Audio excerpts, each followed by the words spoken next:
Bom dia, muito obrigada pela oportunidade, professor Gilberto, agradeço muito. Meu nome é Mariana, sou doutora em Ciência e Tecnologia de Polímeros, como eu falei no início. Estou professora substituta no Instituto de Macromoléculas e eu vim no segundo seminário de pirólise que aconteceu em dezembro e me interessei, falei, vamos pirolizar tudo, vamos tacar essas coisas em matriz polimérica, vamos ver o que dá. E aí, né, conversando, em abril, finalzinho de março, abril, nós viemos para cá, nessa parceria, e pirolizamos, né, algumas resinas, duas. Uma o professor estava me xingando, que colou em tudo. E também a gente pensou na aplicação, né, desse biochar, na aplicação de novos materiais poliméricos. Então, aplicar esse biochar em matrizes poliméricas. E aí, por enquanto, a gente conseguiu fazer apenas uma matriz polimérica. Está no início, né? Então a gente começou em finalzinho de março, abril. Então está uma coisa bem recente, a gente ainda está engatinhando com os resultados e com os processamentos. Então a ideia é desenvolver novos materiais, né? A gente pensa aí numa sustentabilidade, numa redução de geração de impactos ambientais provenientes da geração de microplásticos. Então a gente quer tentar, mesmo com matrizes poliméricas de origem fóssil, a gente quer tentar reduzir esse número de compostos poliméricos utilizados nessas matrizes poliméricas. Então, a gente vem com a ideia de trazer fontes renováveis como carga para adição em misturas poliméricas para a formação de um compósito. E aí a gente fala tanto em compósito como em nanocompósito. Por que essa incorporação de biochar, né? Qual foi a intenção do porquê do biochar em matrizes poliméricas? A gente tem visto alguns estudos sobre isso, né, que a gente tem resultados bem interessantes, já estão tendo alguns resultados, e a gente também pode trabalhar ali na substituição do negro de fumo em relação ao biochar aplicado a essa matriz. Então, o negro de fumo é uma matriz de compostos fósseis, né? Então a gente tenta fazer essa substituição por biochar.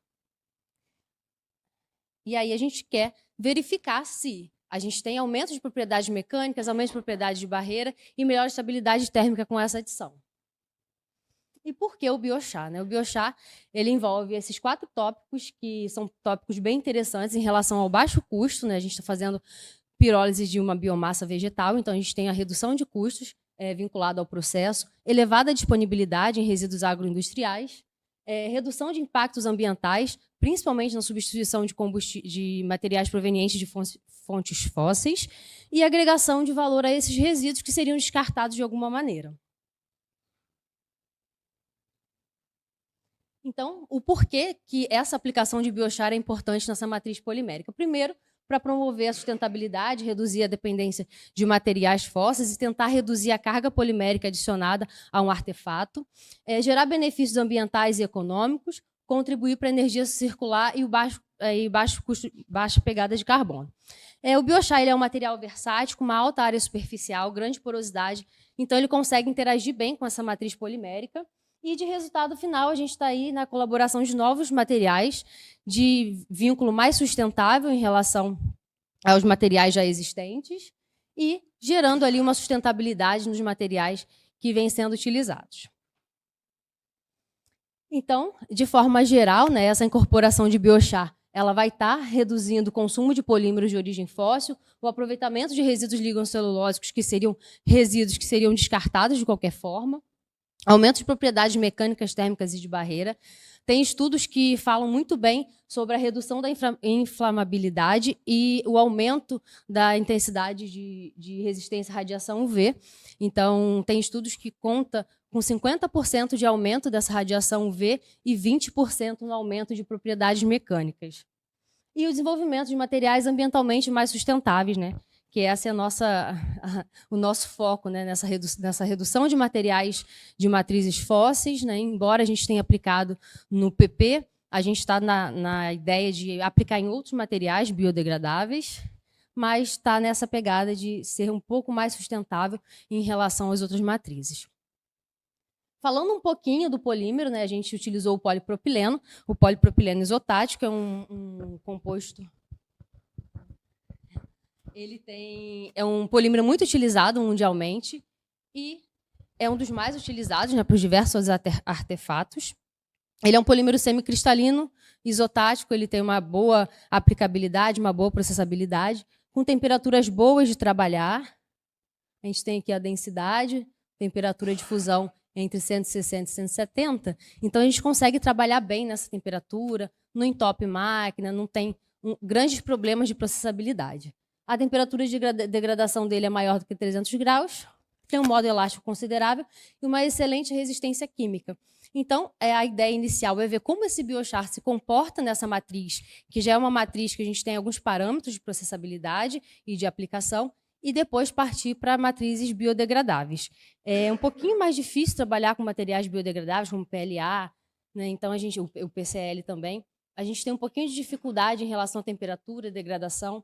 Então, a gente aplicou primeiro nesse polipropileno, que a gente já está mais acostumado, né? já trabalha com maior facilidade.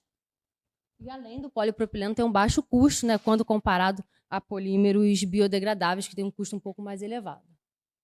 Mas que, ao longo do tempo, né, em substituição desses impactos ambientais, é uma coisa que vale a pena. A vantagem do PP, né, como eu disse, baixa densidade, fácil processamento, boa resistência química, elevada resistência à fadiga e boa reciclabilidade. Então, a gente teria, né, uma destinação final após o uso desse artefato formado. Nesse produto que nós estamos, né, estudando, a gente colocou o biochar do licuri. O licuri é uma palmeira do Nordeste, né, muito utilizada, né, socioculturalmente, economicamente nas regiões. E a gente utilizou todo o coquinho. Né? Isso aqui é a palmeira, isso aqui é o cacho, né, que dá aqui, que dá o licuri. O licuri é esse coquinho. Ele foi utilizado na sua forma íntegra, e é um composto rico em lignina, celulose e hemicelulose, o que gera ali uma quantidade muito grande de aromaticidade no nosso biochar. Falando um pouquinho da incidência nas regiões, ele está presente, né, em grande parte em Minas, Bahia, Sergipe, Alagoas e Pernambuco. Então, seria a região de destaque dessa palmeira, a região Nordeste. Ela é muito importante para a economia local, mas gera-se muito resíduos em relação a ele. Aqui a gente tem o licuri, na forma como entrou no reator, e aqui o biochar do licuri, que a gente analisou ele de forma individualizada e ele aplicado à matriz polimérica. Então, né, por que o licuri? A gente observou uma alta produção de biochar, uma biomassa energética, uma possibilidade de se tornar uma superfície ativada, na geração de compostos e nessa aplicação para novos materiais, no desenvolvimento desses novos materiais. Ele tem alto teor lignocelulósico na casca, no endocarpo, sendo um material interessante para aplicação na engenharia de materiais e no desenvolvimento de novos materiais associado ou não à nanotecnologia. Nosso laboratório lá no IMA é de alimentos e nanotecnologia, então a gente já tem essa pegada de também atuar com relação à nanotecnologia, com nanopartículas, mas dessa vez foi apenas um composto, não foi um nanocomposto. Então, aqui eu coloquei um pouquinho das características do biochar do licuri, em relação à composição aproximada de celulose, hemicelulose, lignina e cinzas.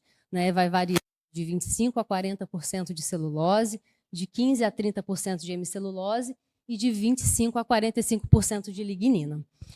Foi feita análise proximal também, com 3,45% de umidade, massas voláteis, cinzas e carbono fixo. O carbono fixo é muito alto justamente por conta do teor de lignina, celulose e hemicelulose.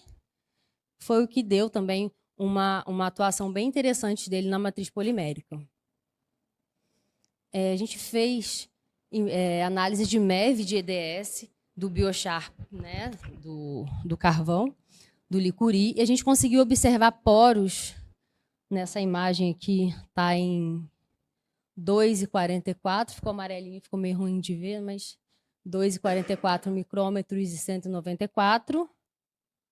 E aqui em 3,36 micrômetros e 3,64 micrômetros, variando de 2 a 3,5 de micrômetro.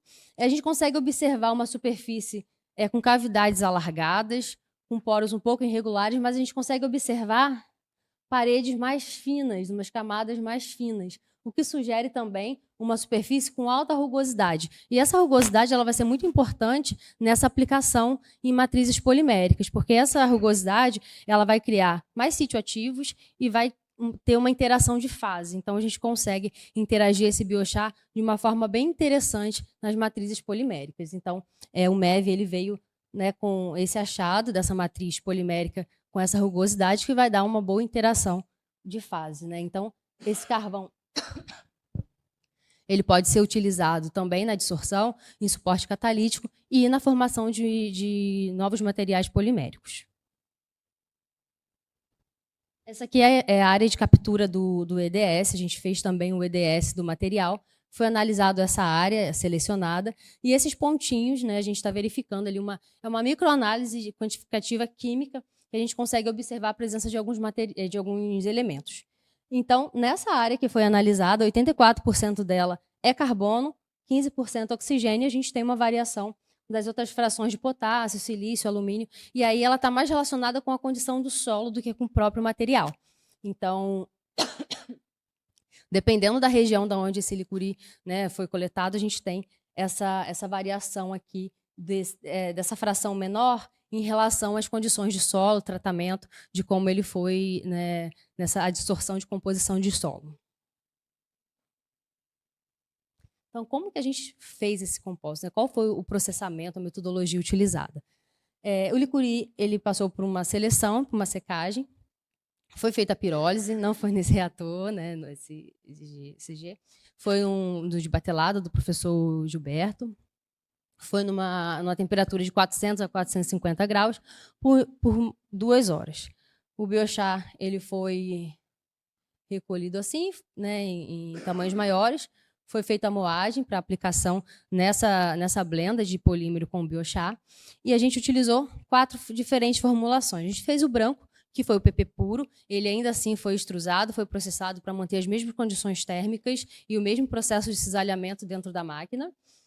Fizemos uma formulação com 2,5%, 5% e 10%.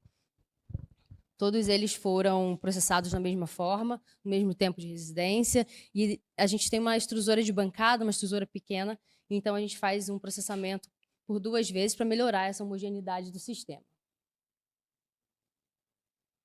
A nossa extrusora não é tão grande assim, a gente, né, que é só uma ilustração. A nossa extrusora é de 3 zonas de aquecimento, uma zona de alimentação, um canhão bem curtinho, então é monorrosca, então a gente tem um cisalhamento um pouco reduzido em comparação às duplas roscas, mas, né, foi feita uma extrusão dupla, foi feita a peletização, então a gente conseguiu granular esse material e foi extrusado novamente e peletizado novamente, depois passou por um processo de moldagem de corpo de prova. A gente fez o corpo de prova quadradinho, tem uma imagem mais ali na frente, a gente fez esse corpo de prova. Esse aqui é para as análises mecânicas que vão ser feitas em breve. E fizemos algumas caracterizações, né? Ainda não fizemos todas, como eu disse, nosso trabalho ainda está engatinhando, né? Foi de abril para cá, então ainda está em fase inicial. Fizemos o FTIR, o Raman, o DRX e o baixo campo, a RMN ao domínio do tempo, com núcleo de hidrogênio com 23 MHz. O MEV a gente só fez do carvão, né, para observar como que é a superfície. E ainda ficou as térmicas e a mecânica, né, na minha opinião, as mais interessantes, mas a gente tem que ir com um pouquinho de calma. E aí depois a gente organizou esses dados, vimos o que conversavam entre si, e muitos dados eles se completam de uma forma bem interessante, né, foi um resultado que me surpreendeu bastante, foi bem legal de trabalhar e analisar até aqui. Essa aqui é a nossa extrusora lá do laboratório. Ela é bem pequena, de bancada mesmo. Então, aqui é a zona de alimentação. Aqui é o canhão. E ela tem 3 zonas de temperatura. Nosso banho é bem curtinho também. E aí, aqui a gente alimenta, sai aqui a mistura. A gente faz inicialmente uma mistura física mesmo e coloca essa mistura na máquina.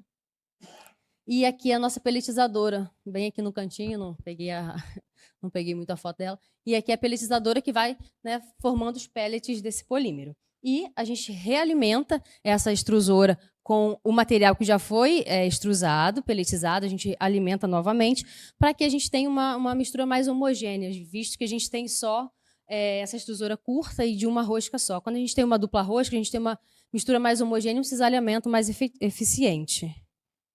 E a gente também só tem uma alimentação, né? Então, dificulta um pouquinho essa parte de uma mistura muito homogênea. Mas, processando 2 vezes, fica uma mistura bem interessante. Aqui são os pellets, após esse processamento, né, das 2 extrações, das 2 extrusões. Todo o processamento foram desenvolvidos na mesma temperatura do PP puro, e a gente consegue observar que esses compósitos, eles necessitavam de um pouquinho mais de temperatura, assim, visualmente. Aqui a gente consegue ver, nessa imagem aqui ainda tá bem legal, né, tá bem homogêneo. Aqui a gente consegue ver algumas ranhuras no macarrãozinho que está saindo. Então, a ideia é que esse biochar ele aumente a resistência térmica e que necessite, né, de um pouquinho mais de temperatura nesse processamento. Mas a gente, né, manteve os padrões e a gente está esperando as análises térmicas para a gente alterar o processo. Então, aqui são os pellets, aqui o polímero puro, o PP puro, o PP com 2,5% de carvão, com 5% e com 10%. E aqui foram o corpo de prova que nós fizemos, eles estão aqui. O PP puro, né, ele fica bem transparente. E aí, né, com uma adição de carvão, a gente tem um material bem escurecido, aqui o de 2,5%, o de 5% e o de 10% de adição de biochar. E esses compostos eles foram para análise, assim como o branco e como o carvão de Licuri. Foi feito o FTIR do PP puro e do carvão. O FTIR a gente consegue observar sinais bem característicos do polipropileno isotático, então um polipropileno semicristalino, né? Então a gente tem aqui as bandas de estiramento, né, de CH3 e CH2, de estiramento simétrico e assimétrico dessas regiões. O polipropileno, a gente está falando de cadeia CH2 e CH3, né, de repetição, e com CH3 pendente. Então, quando ele é isotático, a gente tem esse CH3 voltado apenas para uma posição. E a gente consegue observar essa isotaticidade dele e esse material livre de qualquer contaminação. Esse espectro ao lado é o espectro do carvão de Licuri, do biochar utilizado. Então, a gente consegue observar, nessa região de 3.500 a 3.000, uma região de grupos hidroxilas, né? Então, a gente tem uma região que sugere, né, a presença de OH no sistema. Então, a gente tem ali uma degradação não tão completa da lignina. Em 1574, demarcado aqui, a gente tem uma região bem intensa de absorção de C-dupla-O, então a gente tem os carbonos ali de cadeia aromática, aromáticos condensados nesse anel aqui, nesse sinal de intensidade, relacionando também com o sinal adquirido aqui em 1100, 1105, referentes ao CO e COC, né, que são as funções ésteres. Então a gente tem, né, uma superfície pouco oxigenada, mas ainda assim oxigenada, não comparada com carvão ativo, que a gente não observa essas regiões. Então, a gente tem ainda uma região oxigenada, né, que para a gente é muito interessante, né, para essa interação com esse polímero visto a superfície desse carvão. Então, a gente tem de funcionalidade para esse carvão, ele pode ser muito bem aplicado em dissorção, a gente consegue uma funcionalização superficial eficiente e ele não... Deixa eu passar, não vou dar spoiler, não. Vou passar para cá. Aqui a gente tem os espectros de FTIR dos compósitos. Então, a gente consegue observar que não houve nenhuma interação química, né? Essa interação do PP com o biochar de Licuri, ela foi mais física, né? Então, física, um ancoramento mecânico, ele não teve formação de um novo tipo de ligação. Tanto que os espectros de FTIR dos compósitos, aqui é de 2,5, 5 e 10, a gente não consegue observar nenhuma alteração em relação ao polímero puro. Isso porque não houve nenhuma ligação nova. Esse biochar ele não se ligou, né, de uma forma química ao polipropileno. Ele só fez uma interação física, uma ancoragem. Então, a gente consegue observar, alguma das vezes, uma diminuição desses sinais, dessa intensidade desses sinais de absorção de FTIR, mas como o polipropileno está numa quantidade muito grande, esses sinais do biochar de Licuri ele se tornam irrelevantes, né, em relação ao compósito formado. Isso é devido à técnica, né? O FTIR está mais ligado a agrupamentos polares. A gente fez o Raman, e no Raman a gente consegue ter uma interação bem interessante em relação à adição de biochar.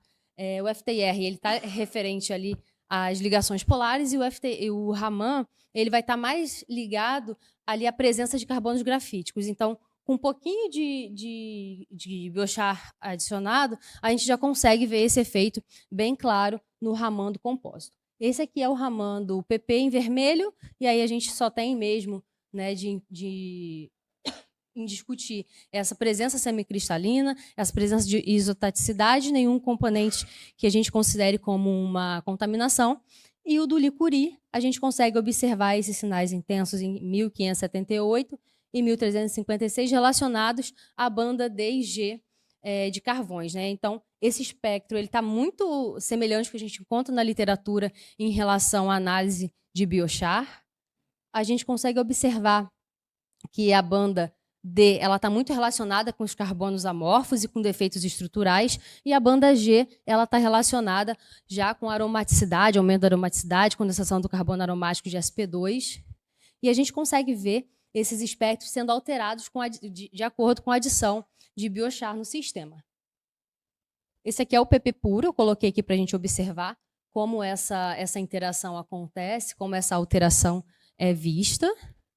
O azul é o de 2,5%, o rosa de 5% e o verde de 10%. E na região de 1590, né, variando ali 1591 e 1592, a gente consegue observar uma crescente de uma região de maior intensidade relacionada justamente com essa adição de biochar no sistema. Essa região é a região da banda G um pouquinho deslocada. A gente tem também um aumento ali na interação da banda D, de 1390, 1350, mas ela não se sobressai tanto quanto a banda G. E essa banda G está nos dizendo que esse PP, esse compósito, ele está aumentando a aromaticidade do sistema desses carbonos de sp2. Então, aqui a gente consegue observar uma crescente nessa região, no compósito de 2,5, onde a gente consegue interpretar como um biochar bem distribuído na matriz, uma restrição parcial de mobilidade molecular e com um efeito nucleante inicial. A gente não tem ainda um efeito totalmente nucleante. Isso daí a gente consegue corroborar com os dados de DRX e de RMNDT. Já no compósito de 5, a gente consegue também observar essa crescente, a gente consegue observar uma redução na linha de base, uma redução de algumas intensidades, onde a gente verifica também a restrição de mobilidade de segmentar. Aqui a gente já tem um efeito nucleante e um aumento da cristalinidade associada a esse compósito. E no de 10, a gente consegue observar também, também uma alteração aqui nessas bases, nessas intensidades. Entretanto, é um sistema que a gente consegue observar um pouquinho de excesso desse biochar. É um sistema mais heterogêneo, com formação de aglomerados, e a gente tem uma redução da dispersão. Até 5, e aí essa fala eu complemento com as outras análises, até 5 a gente consegue observar uma boa dispersão desse biochar nessa matriz. O de 10, ele gerou aglomerados, gerou fases mais segmentadas, e a gente consegue analisar isso bem com RMNDT. Aqui eu fiz o DRX do PP puro e de todos os compostos, fiz do Licuri também. Como observado, o Licuri é um carvão, então a gente tem uma fase amorfa muito grande. E o DRX aqui, eu selecionei aqui, eu setei aqui os planos cristalográficos, né, os principais planos cristalográficos do PP, e que demonstram novamente uma estrutura semicristalina altamente organizada, né, por ser um polímero semicristalino. A cristalinidade dele varia de 40% a 70%. Esse espectro aqui é o espectro do carvão, né, do biochar de Licuri. A gente consegue observar grande parte dele amorfo, conforme esperado, né, dentro da literatura. A gente tem essa faixa aqui de 20 a 30 graus, que é o plano cristalográfico 002. Então, não tem muito o que esperar, né, em relação à cristalinidade desse carvão. E quando a gente adicionou o biochar ao PP, né, na matriz polimérica, a gente consegue observar uma mudança, né, nessa cristalinidade desse polímero. Então, Observando aqui, a gente consegue ver que os planos cristalográficos do PP eles se mantiveram, né, e todas essas marcações são os planos cristalográficos do polipropileno. Entretanto, a gente consegue observar uma variação nessa intensidade, de acordo com o aumento da quantidade de biochar adicionado. Então, no de 2,5 a gente consegue observar a preservação das posições dos picos de PP, um ligeiro aumento do halo amorfo e uma melhor dispersão, e ele atuando como um agente nucleante, como a gente também já viu nas análises de Raman. Em PP com 5% de carvão, a gente consegue observar um discreto aumento de intensidade relativa dos picos, um aumento na velocidade de cristalização, formação de cristais mais organizados e, dessa forma, um possível aumento na cristalização geral desse compósito. E o de 10%, a gente consegue observar uma redução relativa da cristalinidade, e principalmente nessa região aqui, ó, a gente tem a diminuição do efeito de nucleante e uma tendência à aglomeração. Então, a gente conseguiu observar que até 5% a gente tem, né, uma região bem interessante de cristalinidade. Foi feito também o RMNDT, que é a ressonância magnética com domínio do tempo, que a gente consegue observar. Foi feita T1 e T2 estrela. Eu só coloquei os dados aqui de T1, que a gente consegue explicar bem, né, como que esse sistema está se comportando em relação à adição de biochar.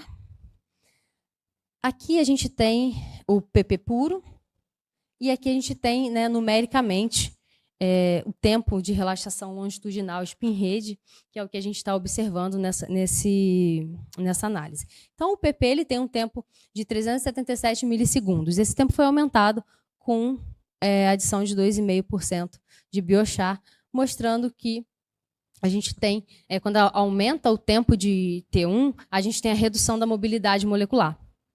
Então, esse aqui do PP, né, a gente consegue observar realmente o comportamento esperado do material, semicristalino e isotático. O de 2,5 a gente consegue observar um valor mais alto de T1, né, tanto a gente mede aqui ao meio dessa região, a gente consegue observar que foi para 406 milissegundos. E aqui a gente tem um sistema um pouquinho mais heterogêneo, né, em relação ao PP, porque a gente tem uma curva mais alargada. Então, essa curva mais alargada ela fala um pouco mais sobre a heterogeneidade do sistema. Todas essas regiões aqui, iniciais, elas são regiões de umidade. Então, a gente só está verificando daqui para lá. Então, o PP está, né, como esperado. E o de 2,5, a gente também tem com essa alta de T1, a gente tem uma redução dessa mobilidade molecular. Quando a gente observa o de 5%, a gente observa uma presença de múltiplos domínios. A gente tem um outro domínio sendo formado aqui, em 4.230. Esse aqui a gente considera como umidade. Só que aqui a gente tem um domínio próximo ao do PP, né? Ele foi reduzido, 342. Só que a gente tem uma curva mais estreita. Então, a gente tem um perfil de múltiplas distribuições e relata diferentes ambientes moleculares. Então, está muito relacionado a início de uma fase de segregação de fases, tanto rígida como móvel. E a gente também observa novas interações moleculares do PP com o carvão. Aqui na amostra de 10% de biochar adicionado, a gente consegue observar um perfil mais heterogêneo, então a gente tem uma curva mais alargada, também com essa região de umidade, e uma região muito próxima ao PP. E a gente consegue observar que nessa distribuição de compostos de 10%, a gente não tem uma distribuição muito grande, a gente já tem formações de aglomerados e formações mais heterogêneas do sistema. Por enquanto, a gente, né, parou nessas análises, a gente ainda vai fazer as térmicas e as mecânicas, né, desse material. E a gente pode observar que essa adição do chá, ela está muito relacionada com uma interação física, né? Então, a gente consegue melhorar essas propriedades sem alterar, de fato, quimicamente a estrutura do PP. Então, a gente observou, né, esse efeito mais nucleante nas cargas de 2,5% e 5%. As de 10, a gente tem uma heterogeneidade do sistema, a gente não tem uma condição muito boa de interação entre o PP e o biochar, né? A gente observa uma aglomeração de partículas. E como análise futura, a gente pretende descartar o de 10% por enquanto, fazer um de 1%, analisar, né, as questões térmicas e mecânicas, fazer também testes de permeação de vapor d'água e de O2, que é bem interessante, né, em relação a diversas aplicações que a gente pode ter desse compósito. Será analisado também o ângulo de contato e a atividade de água para a gente verificar qual é a relação desse novo material, se esse ângulo, se essa superfície muda com relação à molhabilidade do sistema. E esses compósitos eles também vão ser criofragmentados para análise de MEV, para a gente ver o interior da amostra, como que esse biochar está distribuído dentro dessa matriz polimérica. E é isso, eu espero que vocês tenham gostado do nosso material que está sendo desenvolvido. Tem sido muito interessante trabalhar com esse material. Agradeço muito a oportunidade ao professor Gilberto, ao professor Marcos Freitas, e a gente está trabalhando aí para ver se a gente consegue desenvolver algum material que a gente, né, consiga substituir no mercado e, de fato, né, sair da bancada e levar para o mercado nessa pegada, né, mais sustentável de materiais que reduzam esses impactos ambientais, principalmente causados pelo microplástico. A gente tem um problema ambiental muito grande relacionado a isso, e a perspectiva é de colocar em outras matrizes, né, biodegradáveis possivelmente. Obrigada.